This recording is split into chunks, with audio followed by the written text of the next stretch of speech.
రంగారెడ్డి జిల్లా బుద్ధేల్లో 100 ఎకరాల్లో చేపట్టిన తెలంగాణ హైకోర్టు నూతన భవన నిర్మాణానికి ప్రధాన న్యాయమూర్తి జస్టిస్ అపరేష్ కుమార్ సింగ్ బుధవారం భూమి పూజ చేశారు. ప్రస్తుతం ఉన్న హైకోర్టు భవనం అవసరాలకు సరిపడలేకపోవడంతో హైకోర్టు విజ్ఞప్తి మేరకు ముఖ్యమంత్రి రేవంత్ రెడ్డి కొత్త హైకోర్టు భవన నిర్మాణానికి 100 ఎకరాల భూమిని కేటాయించారు.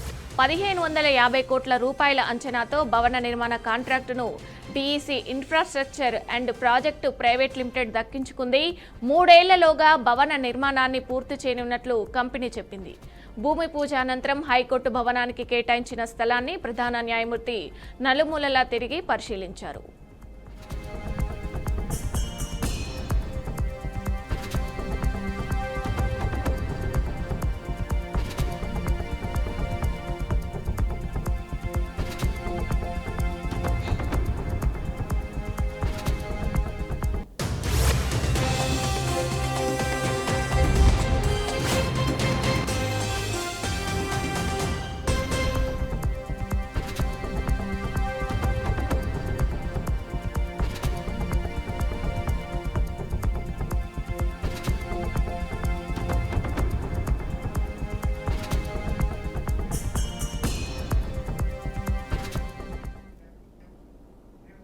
ఆన్లైన్ బెట్టింగ్ యాప్ 1x బెట్కు సంబంధించిన మనీ లాండరింగ్ కేసు విచారణలో ఎన్ఫోర్స్మెంట్ డైరెక్టరేట్ దూకుడు పెంచింది. ఈ కేసులో భాగంగా నటుడు సోను సూద్ను విచారించింది.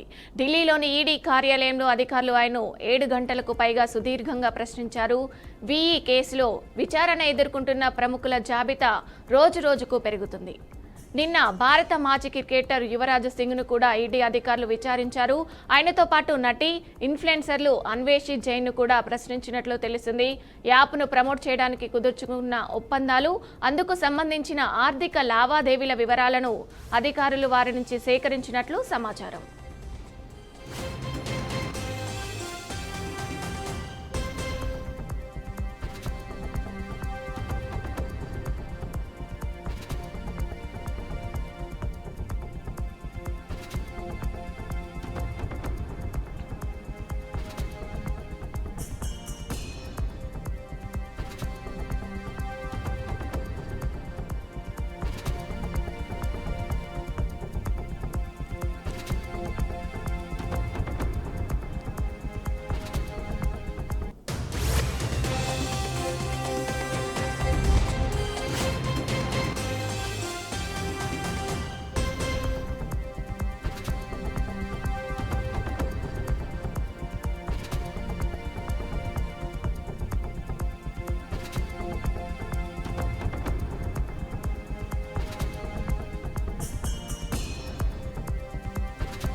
సంగారెడ్డి జిల్లా కంబాలపల్లి గ్రామంలో అరెన్ లైఫ్ సైన్స్ రసాయన పరిశ్రమలో విషాదకరణ చోటు చేసుకుంది. ఈ సమయంలో విషపూరితం కావడంతో బాధితులను తోటి సహచరులు వెంటనే సమీపంలోని ప్రైవేటు హాస్పిటల్కు తరలించారు. బాధితుల్లో ఒకరి పరిస్థితి విషమంగా ఉన్నట్లు తెలిపారు.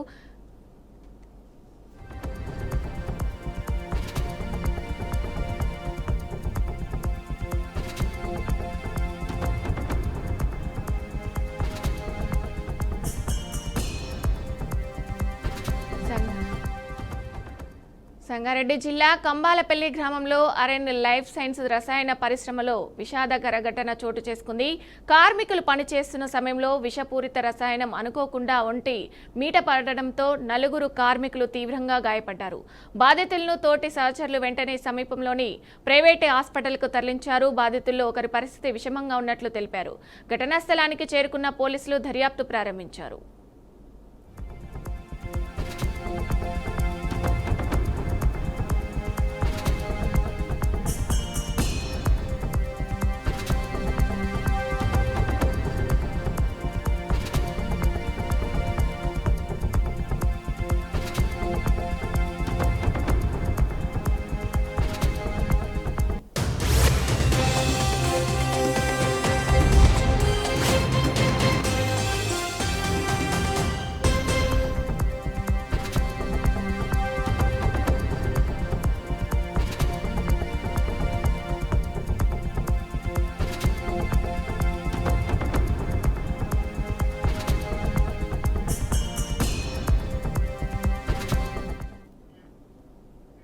నిర్మల్ జిల్లా బైంసా పట్టణంలో జోరుగా జీరో బంగారం దందా ఎజ్జేదంగా కొనసాగుతుంది. ఈ నేపథ్యంలో బైంసాలో వాణిజ్య పన్నుల శాఖకు అధికారులు తనిఖీలకు రావడంతో స్థానిక వ్యాపారుల్లో కలకలం రేగింది. వాణిజ్య పన్నుల శాఖకు అధికారులు విజయలక్ష్మి, శ్రీనివాస్ సిబ్బందితో బైంసాలోని బంగారు ఆభరణాల దుకాణాలలో తనిఖీలు చేపట్టారు. సమాచారం తెలుసుకున్న మిగతా వ్యాపారులు తమ దుకాణాలను హడావుడిగా మూసివేశారు. మళ్లీ దుకాణదారులు అధికారుల అసోసియేషన్ భవనంలో వ్యాపారులతో సమావేశమయ్యారు.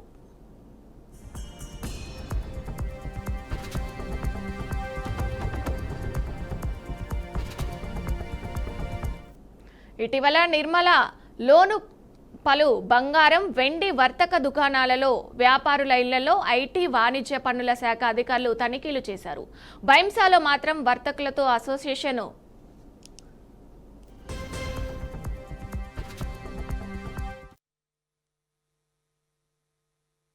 కొంతమందికి లేదు అని చెప్పేసి మేము విజిట్ చేయడానికి వచ్చినాము. యాక్చువల్లీ థ్రెషోల్డ్ లిమిట్ క్రాస్ అయిందా లేదా అని జిఎస్టీ గైడ్లైన్స్ ప్రకారం గూడ్స్ అయితే 40 lakhs, services 20 lakhs threshold limit annual గా క్రాస్ అయిన వాళ్ళకి మేము జిఎస్టీ రిజిస్ట్రేషన్ ఇస్తాం. సో దాని గురించి మేము విజిట్ చేయడానికి వచ్చినాము. షాప్స్ ఒక్కొక్క షాప్ వైజ్ గా మేము విజిట్ చేస్తున్నాం. ఇక్కడ ఇంకా ప్రాసెస్ కొనసాగుతుంది. మేము మార్నింగ్ వచ్చినాము, ఒక్కొక్క షాప్ వైజ్ విజిట్ చేస్తున్నాము. షాప్ ఎందుకు బంద్ ఉన్నాయంటే మేము ప్రెసిడెంట్, సెక్రటరీ వాళ్ళతో ఇక్కడ ఎవరైతే ఉన్నారో వాళ్ళతో అవగాహన కార్యక్రమం ఒకటి ఏర్పాటు చేసినాం. దానికోసం వాళ్ళు షాప్స్ క్లోజ్ చేసుకుని అక్కడికి వచ్చారు. ఎన్ని రోజులు నడుస్తుంది? ఇప్పుడు ఈ రోజు మేము విజిట్ చేస్తాము. ఈ రోజు మొత్తం అయిపోకపోతే మళ్ళీ వచ్చి షాప్స్ విజిట్ చేస్తాము. బైంసాలో జ్యువెలరీ షాప్స్ వాళ్ళకి రిజిస్ట్రేషన్ కొంతమందికి ఇక్కడ బంగారం, వెండి ఆభరణాలు కొనుగోలు చేసిన కస్టమర్లకు జీఎస్టీతో కూడిన బిల్లులు ఇవ్వకుండా ప్రతిరోజు లక్షల్లో వ్యాపారం చేసుకుంటారు. దీంతో అటు కొనుగోలుదారులను జీఎస్టీ చెల్లించకుండా ఇటు ప్రభుత్వాన్ని బురిడి కొట్టిస్తూ వ్యాపారాన్ని దర్జాగా కొనసాగిస్తున్నారు.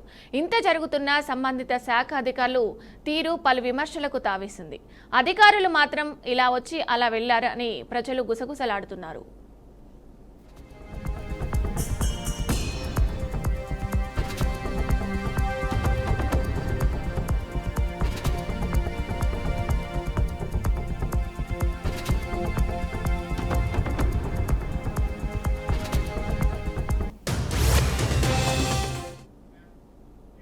అమెరికాలోని డాలాస్లో మరోసారి కాల్పుల మూత కలకలం రేపింది.